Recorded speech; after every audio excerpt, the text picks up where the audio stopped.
Oh, hello. Welcome back to The Life's Good. I'm AJ. This is my channel. And I'm in my little kitchen in my den. And today is kind of a follow-on from the last video where I made those two Cooper's kits. Where I did the real ale kit. Cooper's real ale. And that's been sitting in the bucket and has now completed its first fermentation. The little bubble valve here, the bubbler valve with the water in it, is dead level. There's no more activation, or activity I should say, in the bucket. So that is ready to be decanted into, in my case, a keg or bottles if you wish. I prefer kegs, my choice. I've sterilized the keg, and during that process I have also sterilized the siphon tube and what I call the siphon wand, which is this little tube with a little siphon trap on the bottom. Also the little siphon sock. It's a little muslin sock which I tie on the bottom of the wand just to stop all sorts of crud and rubbish getting siphoned into the keg. So that's all clean and ready to go. And this particular keg, if you can see this, it's what they call, it's a king keg, and it's what they call the top tap keg. So the tap is actually at the top, not at the bottom, like with a lot of traditional kegs or home brewing kegs. Now, in order to get the beer out of that tap, they've got this little float arrangement. It's a little floating, it's not a valve, but it's like a circular plastic component that floats on the beer, and this attaches, the hose attaches to the back of the tap. So without getting in your way too much, I'm just going to attach that to the back of there just by pushing it on. And these taps have a little nozzle sticking into the barrel. It's a siphon tap? It's not. Sparklets or sparkler tap. They make pouring your beer so much easier. Have a look online, lots of places sell them. Much better than the traditional twist to open plastic taps, nylon plastic taps. They get stuck. You're forever forcing them around and they're either wide open or you can't get them to move, and you get all sorts of problems with frothing and head forming on your beer and all sorts of things. These are much more controllable, so I use a sparkler or sparklets tap on my kegs. It's got the nozzle on the inside. I've attached that little tube with this little float arrangement in there, and all I need to do now is to siphon the beer from here into this keg, and I will show you how I go about doing that. Something I haven't mentioned, which is important, and you will need to know this, is that when I purchased those Cooper's kits, they came with a kilogram bag of brewing sugar. When you transfer your beer from your bucket into your keg or in your bottles, you will need to add a bit more sugar to activate secondary fermentation. So you will need more sugar. So I always buy a couple of bags and keep them in my pantry, in my pub in the pantry, so that you've always got some available for this stage of the operation. And on this occasion, what we need to do is to put about 85 grams, that's around about 3 ounces of the brewing sugar directly into the keg, and then you siphon the beer on top and ensure that that sugar dissolves into the beer, and that will then activate any remaining yeast in the beer, which will eat the sugar, create a little bit more alcohol, and at the same time create CO2, which then in turn pressurizes the keg. Does that make sense? So I need to add 85 grams of brewing sugar to this. I've got some measured out already. Blue Peter moment, here's one I prepared earlier. So 85 grams or 3 ounces of brewing sugar directly into that keg, prior to siphoning the beer in. So, siphon wand with the little muslin sock just tied on there is attached to the end of the siphon hose, and I've got this little clip. I hope you can see that. That clips over the lip of the bucket, and the section on there, it's got like a groove, a curved groove section there. That's where the hose clips into. So I'll pop that on the side of the bucket. It's a bit difficult, it's very tight. There we go. So that, there we go, it's nice and tight now. That is over the lip of the bucket, and I actually use that little area where the indentation is, where you can take the lid off easily. I pop that in there.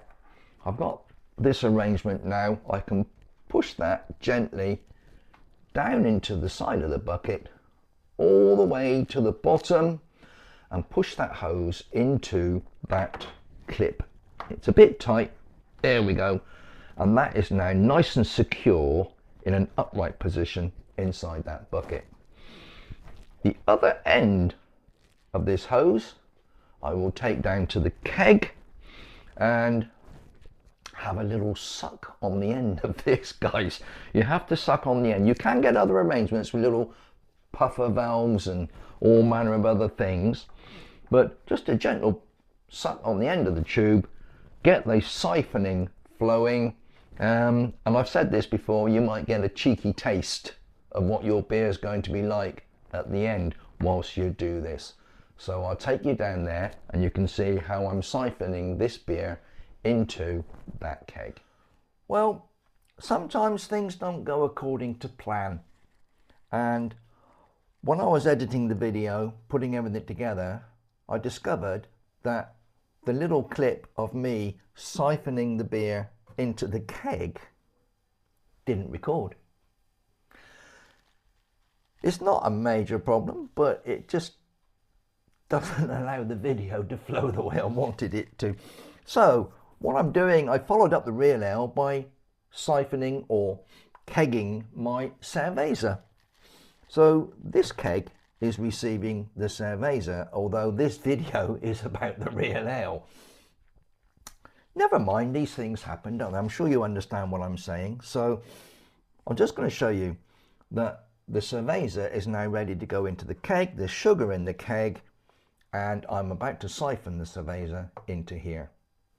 So bear with me, I have to suck on the end of this tube and get it to flow, and then we can let it all decant into the keg, and I will end up with 2 kegs of beer today, 1 real ale and 1 cerveza. Happy days. Enjoy the rest of the video.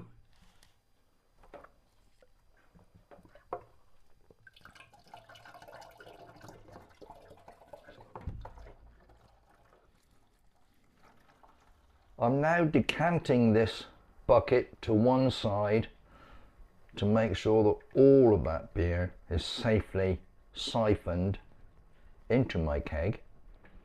It doesn't take very long. It can go quite quickly, you'd be surprised. And I can see already there's a lot of sort of yeasty deposit in the bottom of this bucket. This has worked really, really well. And what's surprising on this occasion is I've got no residue adhering to the side of the bucket. Sometimes you'll get like a tide mark or a tide ring on the surface of the beer. On this occasion it's absolutely pristine clear. It's just about to go now. You'll probably hear on the microphone the sound of it slurping the last dregs.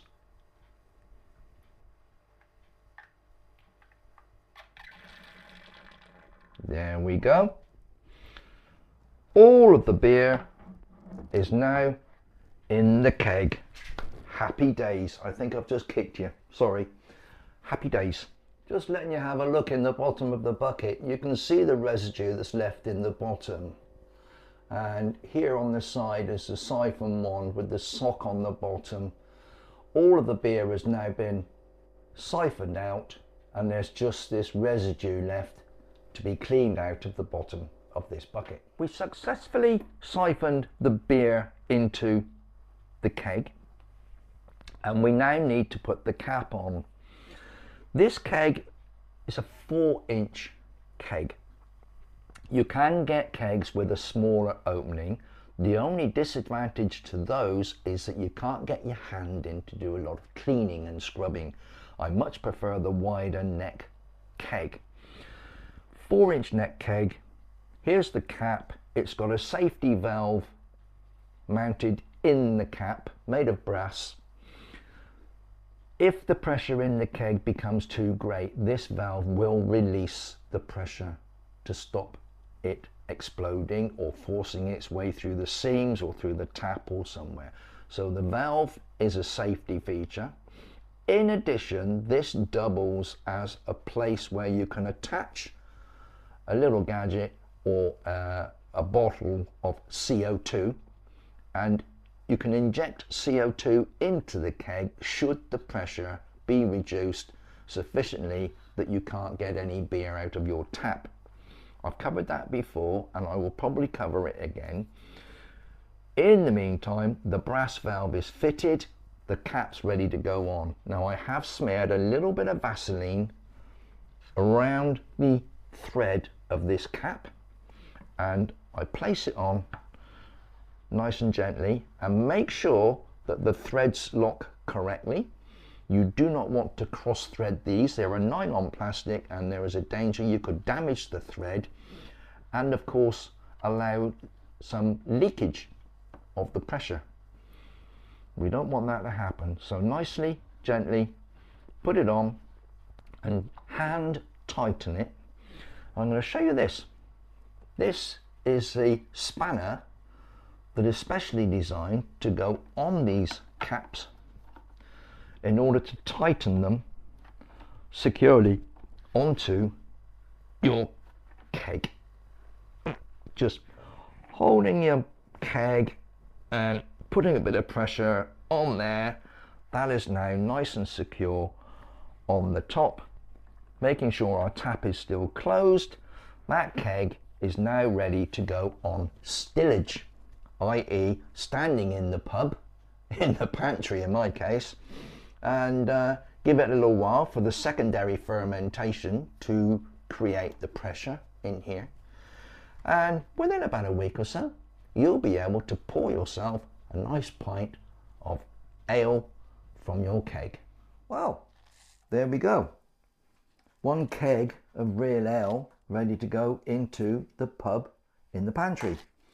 And sorry about the hiccup in the middle of the video, guys. When I was actually siphoning the beer from the bucket into the barrel, I tried to record me actually sucking on the end of the tube and putting it in, but unfortunately that clip of video didn't record for whatever reason. I have absolutely no idea. Probably just me failed to start it or did something wrong.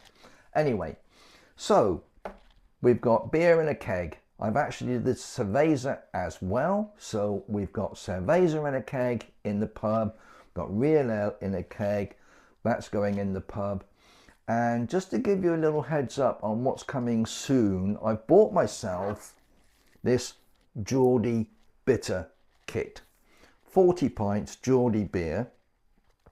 But instead of using brewing sugar on this occasion, I'm going to experiment with spray malt. I've purchased a kilogram of light spray malt, and this apparently will enhance the flavour and improve the quality of the beer, and you use this in direct replacement to the sugar. So I will be putting all this together and letting you know when I do that and what the results like, of course. So we're looking forward to trying this spray malt Geordie bitter to see what sort of a result that produces. Well, look, thanks for sticking around, putting up with my ramblings and hiccups, technical issues. We'll see you again soon. As you can see over my shoulder, the sun has been shining. It has been for a couple of days. So hopefully we will be out gardening and sowing seeds and preparing that plot and the polytunnel for the coming growing season. So I'll try and fit some of that in with the home brewing and maybe some other things as well. So whatever you're doing, you take care, stay safe, be happy, look after one another. And if you haven't already, please, please, please, it helps the channel if you hit the subscribe button and the little like button and the bell icon as well. If you hit the bell, you get notifications when I put new videos on. So all those things, and most of you that use YouTube know what you're doing. It does support the channel, so please, please, please hit those various buttons and come back and see us soon. I'll see you again soon in The Life's Good. Bye bye now.